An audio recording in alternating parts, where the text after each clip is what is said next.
We can count on the good people to ruin the country, even when the people's man, Donald Trump, the New York real estate developer, who I suspect knows what really happened on 9/11, even though he is in charge, thrown there by mass anger at the Democrats and disgust at Hillary Clinton.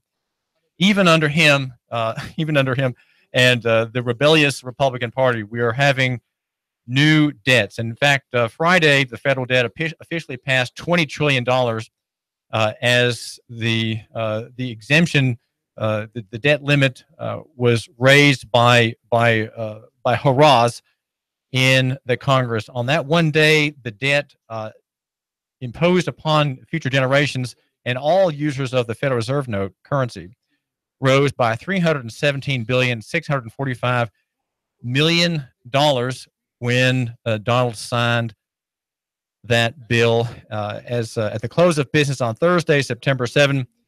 According to the daily Treasury statement for Friday, the total debt of the government was $19,844,587,000,000, and the portion of it subject to the legal limit set by Congress was a somewhat smaller $19,808,747,000. But then President Trump signed the bill, and it immediately jumped to $20,162,177,000,000. So we have $20 trillion in debt. Of course, that's not real money. That's just paper. These are just paper notes issued by the Federal Reserve system, the FRS, and we're supposed to think that we're going to be repaying that. Now, of course, that will not be repaid, and that's how paper money regimes vitiate and poison the goodwill of the people, where they suddenly realize that this is debt we don't have to pay because it's not a real debt, it's not a real money, it's not over anything of substance. These are just numbers of account, right? They're just numbers in the banking system led by the lender's lender, the Federal Reserve System. And it does not have to be repaid. And so that whole idea that we don't have to repay debt is a poison and a corrosive force against law, against contract, and it makes everyone a thief. Everyone thinking that he can get away with borrowing and not repaying. If you don't have honest money, if you don't have constitutionally obedient a medium of exchange that reflects the constitutional premise of substance in the money, everyone takes that view that it doesn't have to be repaid. And certainly $20 trillion is a vast sum, if you will. Of course, if you keep adding zeros, you don't get anything of a sum, you just get zeros. But the dollar is a zero, not binding on anybody, not giving anybody a claim. Those bills give no one a claim to actual money held by the issuer of the note, right? That would be silver or gold. We don't have gold notes. That they were phased out well before silver certificates were. And this is the government that's in charge. And Donald Trump loves debt. He's not afraid of debt. He knows how to use it. He's been bankrupted several times, so he knows how the system works. And Republicans are no hope for us, right? They're no hope for us. What does that say for us here in Chattanooga and Hamilton County? Are those two parties, the duopoly in Washington, really looking out for the future, or are they simply willing to impose a tax, as they see it, a tax for income tax filers and users of that currency, a tax of future generations to pay back? That's the woe that we're presented by critics of this prospect. Now, also, we have a story about a shooting by the Tennessee Highway Patrol. I wonder about how the narrative is told. Is the man a subject? Well, he was stopped. He was stopped initially for not having a tag on his car, suggesting he was traveling in private, and he gave flight to the officer, according to Lieutenant John Harmon of the THP, in a press conference last night that was attended by Matt Lee of the Sheriff's Department. As well, reports indicate that the man gave chase, and in the Middle Valley area was finally stopped, and according to reports, drew a weapon And of course, the officer drew a weapon as well. And having much better practice, fired and killed the man. We presume it's a man. The story that I'm looking at here does not indicate the sex of the party in question. Make sure you go to our chief sponsor today. That's Nooganomics.com. There's a story from an inmate who's 64 years old. His name is Grenda Harmer. The name sounds as though it may come from a Faulkner novel, and his middle name is Ray. So maybe that tells you a little bit about his origins and his background. But he is declaring in an interview with me by writing that the system, the prison system, is run by the state without regard to its own interest, its own financial benefit, but really, he says, for the benefit of its corporate partners, namely CoreCivic. He is in the Wartburg prison in Wartburg, Tennessee. That's Morgan County Correctional Complex. And he says that the operation is run to the benefit of the contractor, and the state somehow is feckless about its own gain and its own bottom line, he says. And he's making remarkable suggestions. Make sure you hear about his having been denied bedding and soap for several days. He is a whistleblower and has been making contact with me in volumes, long handwritten letters in detail that I'm making an effort to put out for your review at the website of our chief sponsor, Nooganomics.com. Another story about police officers, just want to mention about Omaha police in Nebraska who tased a man to death. He was tased to death. The man's name who was slain is Zach Beerheels, age 29. He was shot down by these electrical currents on June the 5th. And the officer, Scotty Payne, is on trial for this death. The man was having an episode of some kind and was licking windows at a location very early one morning. Officer Payne deployed a taser 12 times after he had been arrested, and the man died of what's called excited delirium. And there is a court case going about that. We have questions about such abuses, many questions, and one main one that I want just to mention. It comes in the name of two cases that I'll be, Lord willing, giving you a view of sometime soon, and that's State versus Garcia and State versus Raspberry. That if you're stopped in traffic, you are under arrest, and that means that when the blue lights are on and you're on the side of the road, there has to be probable cause to stop you.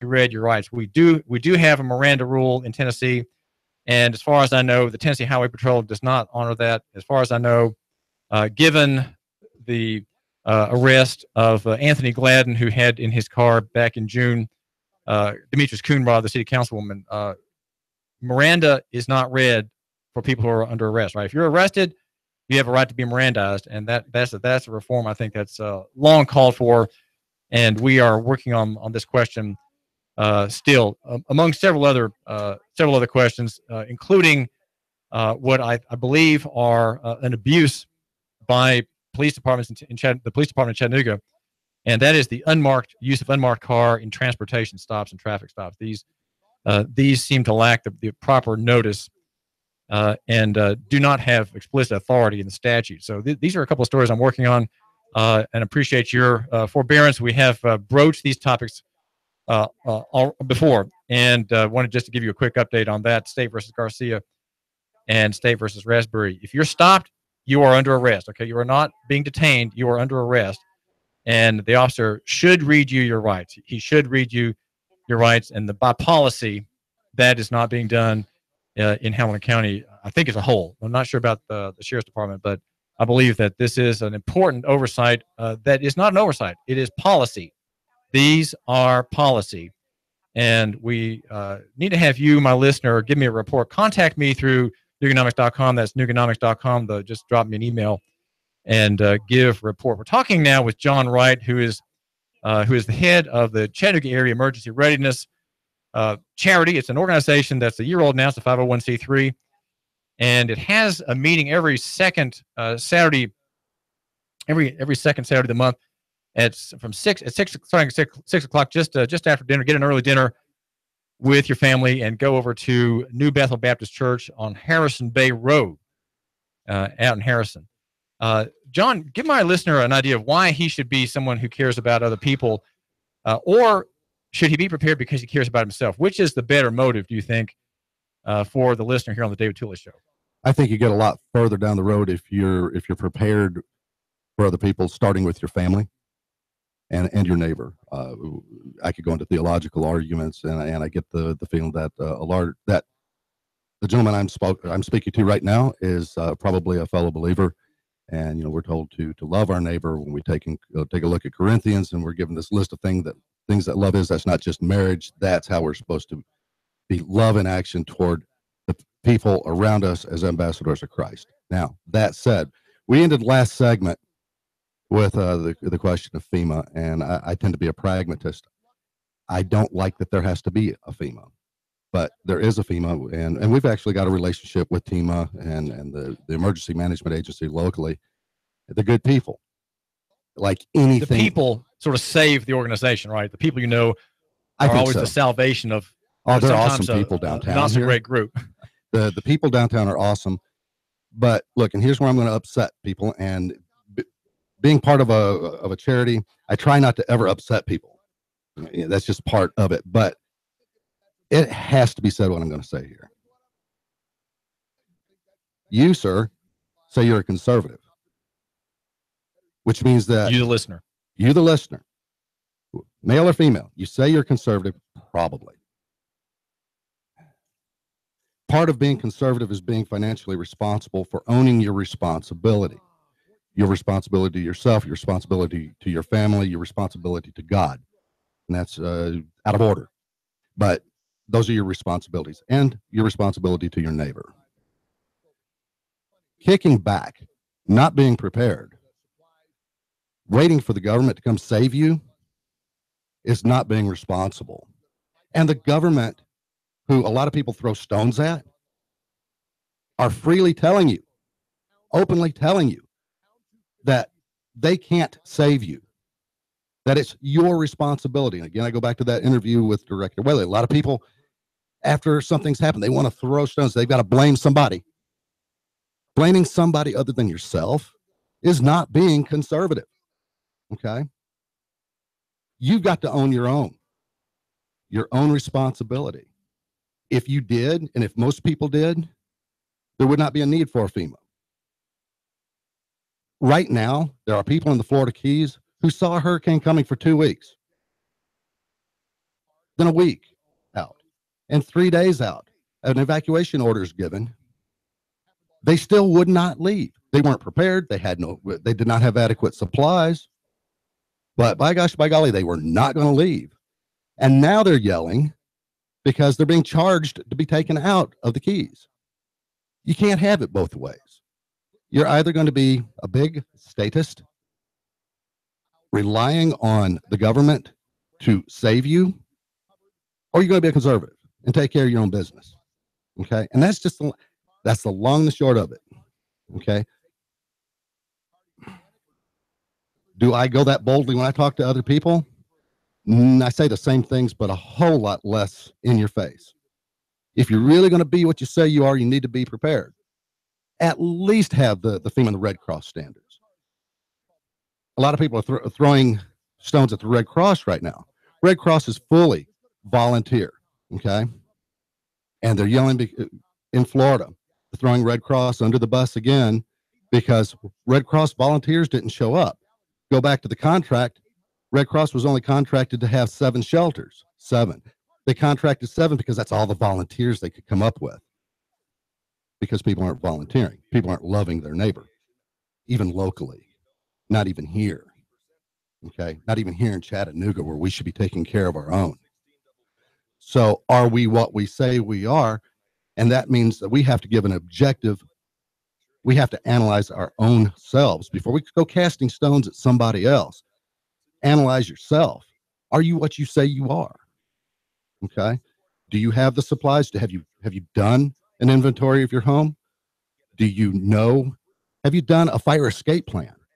If there was a fire erupt in your house, would every member of your house know how to get out of the house? know where to meet outside of the house? Do you have smoke detectors? Do you have a communications plan? If you go to chatready.org, CHATTREADY, it was just recently put up a fill in the blank communication plan so that every member in the family could know where to meet or who to call outside the region should a disaster occur. And I encourage you, use these resources. We don't cost a dime, and it doesn't cost anything to download it, print it, and fill it out. And it doesn't cost you anything. Having 3 days of food and water in storage in a tote, maybe that you could toss in your car, that should an evacuation order come, you can just toss this in the car and go, because there's nothing. One of the things, and it hurt my heart, was they had an interview of a guy in Houston as the storm was coming in. His wife and his kids were there, and he was not going to leave his house because he didn't want to lose his stuff. So he's going to jeopardize the most precious gifts God has given him, his wife and his kids, for stuff. And this is in Texas, so probably a conservative person. Really? Don't tell me you're a conservative, because you're not even recognizing what really matters, your wife and your kids, let alone being prepared to take care of them. What my Bible tells me is that the man who does not take care of his family is worse than a heathen. Okay? So you need to analyze where you're really at. And I'll stop preaching now. And I think my listener is tempted to think, well, I'm ready. I've got an SKS, I've got an AK, I've got 2 M4s, I've got 5 pistols, I've got 5,000 rounds of ammo for each one, and I'm ready. Well, no, that's not the thing you have to be ready for. Those are not solutions to the problem likely to come. Are you going to shoot that storm that's coming in, that tornado that's coming at your house? Are you going to bury your tomahawk in an earthquake? Is there the remotest possibility of a Red Dawn scenario? No. You're making us laugh, John Wright. I don't believe there is. There was a like quote, a Blue Dawn. Blue Dawn, Red Dawn. A country can be taken, as massive as America can be taken down, but it's always from within. And if you take a look at using the Roman example, it always comes from the lethargy of the people, and the lethargy of the people causing them to rely on the state. And then the state goes broke. These are moral, theological, and spiritual problems. And with historical precedents to look at, here's the example. Let me ask you, John Wright of Chattanooga Area Emergency Readiness, about the New Madrid fault. What is that in a nutshell? And is that what will happen if that thing goes off? What will happen in Chattanooga? Well, what they're calling for is 8 or 9 on the Richter scale plus. Back in the early 1800s was the last time it popped, and it was significant enough. It created a real foot lake, caused the Mississippi River to flow backwards, rang bells in Boston. It was massive. And fortunately, at that point in our nation's history, it wasn't a very populated area, certainly not the way it is now. It's going to be utter devastation. And going back to that interview that I referenced with Director Whaley of TEMA, it's going to be catastrophic to Tennessee. And that's where he was saying that if people are not prepared, they're going to die. Well, the thing that a lot of people don't realize is that we have another fault that runs from Washington, D.C. down into Alabama within a few hundred yards of Sequoia as it makes that route down to Alabama. Yeah. I've not heard about this, John Wright. Look it up. The East Tennessee seismic zone. It's not popped in a very, very long time, but it's a possibility. And capable of a 7.5. Now, 7.5 quake is what nearly wiped San Francisco off the map back in 1908. So, this is what lies there. And it's not a matter of being paranoid. My listener's house is not built according to any earthquake standard. Oh, no. This is not we're not California. And we're not, thankfully. But where we could learn, I think, a thing or two is to enhance maybe our building code some, so that we were better prepared, but we're not. And we're not prepared when it comes to building code. We're not prepared when it comes to having food storage, water storage. Now, what Director Whaley referenced, and you can find a link to that. It's in a news article, WKRN. It's on our website, the front page. We lay out the argument for why you should be prepared and why we exist. And so go there, ChatreadyY.org. 7 months.